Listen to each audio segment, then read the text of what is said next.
तो कैसे हो आप लोग? आज का थंबनेल देख के आपको पता चल ही गया होगा कि आज के हमारे वीडियो का टॉपिक क्या है। तो चलिए शुरू करते हैं। तो भाई एग्जाम की तैयारी कैसे चल रही है? क्या कहा भाई? एग्जाम? हाँ, 2 दिन बाद एग्जाम है ना।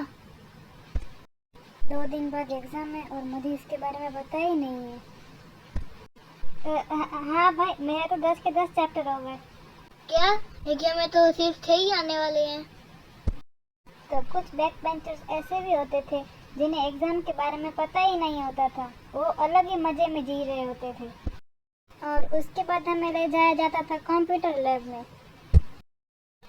और वहाँ पे भी हमें पता नहीं क्यों एक कंप्यूटर पे 3 लोगों को बिठा देते थे। चलो भाई गेम खेल लेते हैं। नहीं, सिमचैन की नई मूवी देख लेते हैं। नहीं, कंप्यूटर की मैम ने जो 6 चैप्टर करवाया है ना, उसका रिवीजन कर लेते हैं। हम बैक बेंचर्स का आधे से ज़्यादा पीरियड तो यही सोचने में चला जाता था कि हमें आखिर में करना क्या है।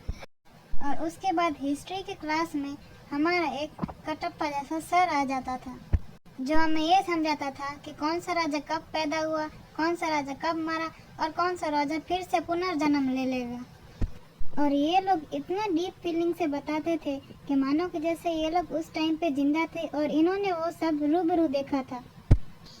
वहाँ पे सर हिस्ट्री का चैप्टर पढ़ा रहे होते थे और कुछ हुनरबाज अपने कभी ना ख़त्म होने वाली नींद पूरी कर रहे होते थे। मैंने उन्हें हुनरबाज इसलिए कहा क्योंकि इस तरह टीचर के सामने सो जाना कोई आम बच्चों की बात नहीं है। और फिर आता था हमारा मैथ्स का पीरियड। मैथ्स के पीरियड में तो कभी भी मेरा मन नहीं लगता था और हमेशा मैं अपनी अलग ही इमेजिनेशन की दुनिया में खोया हुआ रहता था। और मेरी इमेजिनेशन में हमेशा शोले की मूवी चलती रहती थी। अरे ओ सांबा, कितने आदमी थे? पता नहीं सरकार, लेकिन डिजिटल मार्केटिंग बहुत अच्छी कर लेते हैं। और उसके बाद आ जाता था हमारा साइंस का पीरियड। हम बैक बेंचर्स को साइंस की एक बुक मुश्किल से समझ में आती थी, वहाँ पे अब साइंस अपने और भाई बहन लेके आ गया है, केमिस्ट्री, बायोलॉजी और फिजिक्स। और मुश्किल से हमें ये बुक समझ में आ जाती थी तो उसके बाद बोर्ड्स आ जाते थे। और बोर्ड्स पास करने के बाद भी एक बहुत बड़ी कंफ्यूजन आती थी कि हमें साइंस लेना है, आर्ट्स लेना है या फिर कॉमर्स लेना है। हम बैक बेंचर्स का तो पहले से ही डिसाइडेड होता था कि हमें आर्ट्स ही लेना है। और आर्ट्स की तो हमारे खानदान में और सोसाइटी में कोई वैल्यू ही नहीं होती थी। नहीं मतलब वो लोग तो साइंस और कॉमर्स वालों को ही ज़्यादा इंटेलिजेंट समझते हैं ना। हमारे दीकरे ने तो साइंस लिया है। हो, आपका दीकरा क्या करता है? मेरे बेटे ने तो आर्ट्स लिया है और वो यूट्यूब में एनिमेशन भी बनाता है। अरे हाँ, कार्टून बनाता है ना?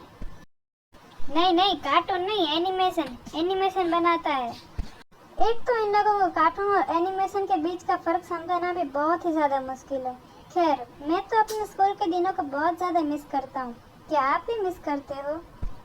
आई होप आपको ये वीडियो पसंद आई होगी। अगर पसंद आई हो तो प्लीज़ लाइक कर देना और अपने बैक बेंचर के साथ ये वीडियो शेयर करना बिल्कुल मत भूलना। और ऐसी और वीडियो देखने के लिए हमारे चैनल को सब्सक्राइब कर देना। Thanks for watching.